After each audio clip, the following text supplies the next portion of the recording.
get ready for a weekend, and no doubt some of you are also experiencing this heat wave we are in the eastern part of the country outside of Philadelphia here today. And regardless of where you are, I think it is so fun to have you joining me today. And again, lots of folks join us archived. Regardless, great to have you here. And today we're looking at the question: is there any way to be comfortable with change? And we've been sort of slowly moving into this biblical story of Noah and the ark, and it really is a story that, from a Christian New Church perspective, we try to look what's underneath the surface. Like, what is this really all about? And it's a story about pretty dramatic change and how we go through change in times that are really troubled. I mean, are really extreme. How do we sort of sail through incredibly rough waters? And yeah, and so today I just wanted to talk a little, sort of touch on that a little bit. Like, is there any way to actually to be comfortable with change, with moving through? Well, I want to start with this. I think if we want to have a life of faith, we have to learn to embrace a life of change. Like, the two go together. And how does that work? Well, faith, and well, I could do hours on this, but just in a real quick one, and I touch on this a lot. You know, faith goes through these phases of construct, deconstruct, reconstruct. Construct, deconstruct, reconstruct. So we put it together, something happens, it unsettles the whole thing, and then we try to rebuild it. And we are living in an era of definite deconstruction, where I think we've kind of taken the deconstruction thing too far, to be honest. But where we really focus on, like, how do we tear everything down? It's not necessarily healthy, because we need to be constantly moving through. And that's what faith does. Faith trusts that this process is held and that we will move through these things. And that's a little bit of an aside. But to specifically get into the question, is there any way to be comfortable with change? I think there is. And maybe not comfortable is like learning to embrace change. Some people can do that. Some people struggle with that. I imagine for a lot of us, it's a mix. In some areas, we really can embrace change. In other areas, like, we don't want to do it at all.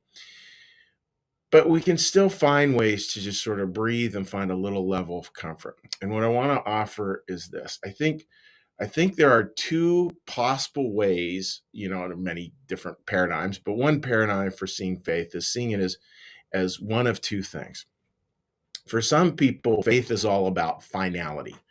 So here it is. Here's the finality. Here's the way it is. This is the final answer. There are no other answers. There's nothing else. Here's the final absolute answer. Sort of a very legalistic option of holding faith. So it's a very finalistic thing. And then there's a different twist to it. And I think this is kind of a very much of a Christian New Church. I think very much a Christian perspective. It's not about a finality over here. It's actually about relationality. So you think about the difference: finality, relationality.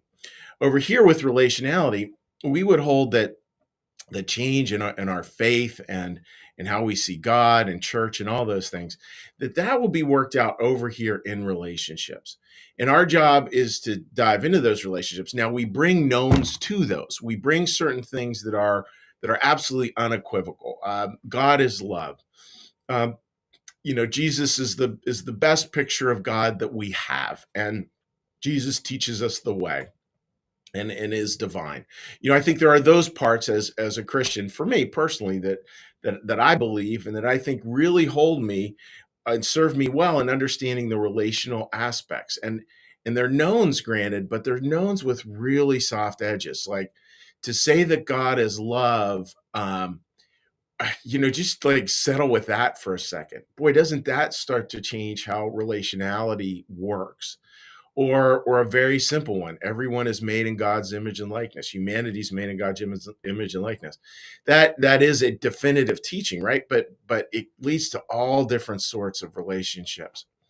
And then we get over here to the finality thing. The finality one, instead of being about discovery, it's much more about imposition. And it's much more about, this is the final word. Here it is, done, over, set, completed, finished. And so there is only one form of faith. And when we come to that one form of faith, we now have it. And our job is to communicate it to everyone else. And oftentimes that can come in the form of imposition. But that's not really how faith works, right? Like our faith changes so much over the years. and it deepens, and it flows, and it becomes enriched. It doesn't seem to really yield to a certain finality. And folks, just think about that, right? Like as we come into life, and we come into these different phases, if we come into it with the finality mindset, which I think we can have a lot, and we come into it with the finality mindset, it's going to make change feel really scary, because we're going to have to give up things that we were sure were just absolutely it. But if we come to it instead with a relational aspect, that doesn't mean that changes won't be hard, or changes won't be difficult, or changes won't feel threatening. It just means that, well, yeah, we'll understand God's here too. And our job will be to discover those key parts, those truths that will allow us to navigate through that change in a way where we have some stability, but in a way where we have growth too. A little aside, and this is me being completely smarmy for a second. The one thing I would not put at the center of faith is deconstruction. I'd really be super careful about that. It's so easy to disprove everything in life. It's so easy to tear everything down. It takes a fraction of a second to destroy a room. It takes hours to build it and clean it. And you know, deconstruction, we will hit it. It will happen, but please, if you find yourself there, don't live there. It's not a good place to live. As quickly as you can, start thinking about reconstruction, and how do we build towards a better future. How do we find, as a friend of mine talked about yesterday over lunch, we're talking about how do we find hope, and that hope that anchors us in reconstruction. That's so much what we have to do, and what we have to put center.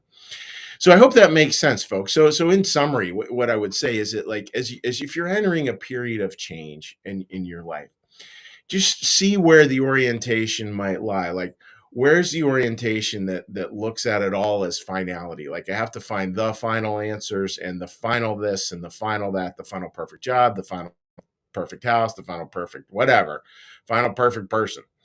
And instead think, no, God's probably going to work it out in relationship. That seems to be Jesus's message, that there's relationality over here.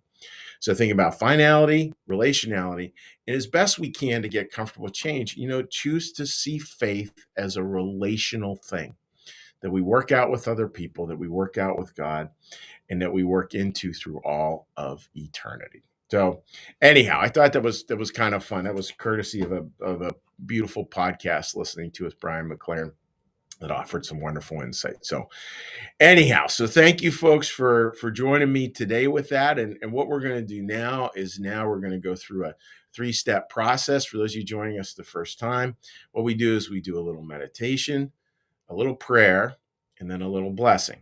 And then the last part is, anyone is welcome to offer any little commentary they would like on social media. We have a number of different platforms that we broadcast on. The one that we use for our live commentary is New Church Live's Facebook page, and you're welcome to make a comment there anytime. So, friends, let's get a little breath.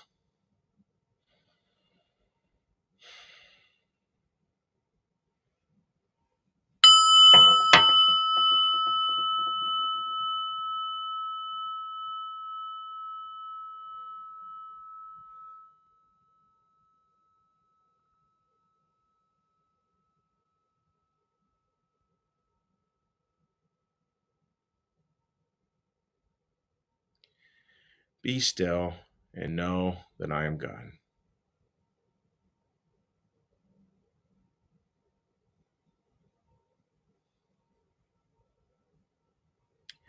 Be still and know that I am.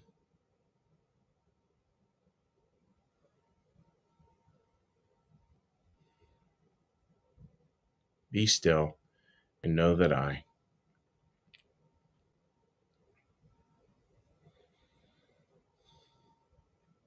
Be still and know that.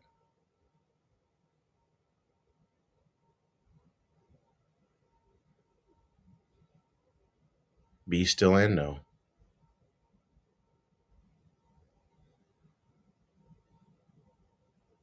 Be still and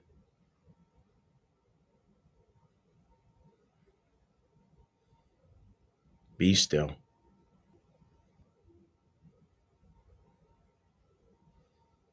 Be.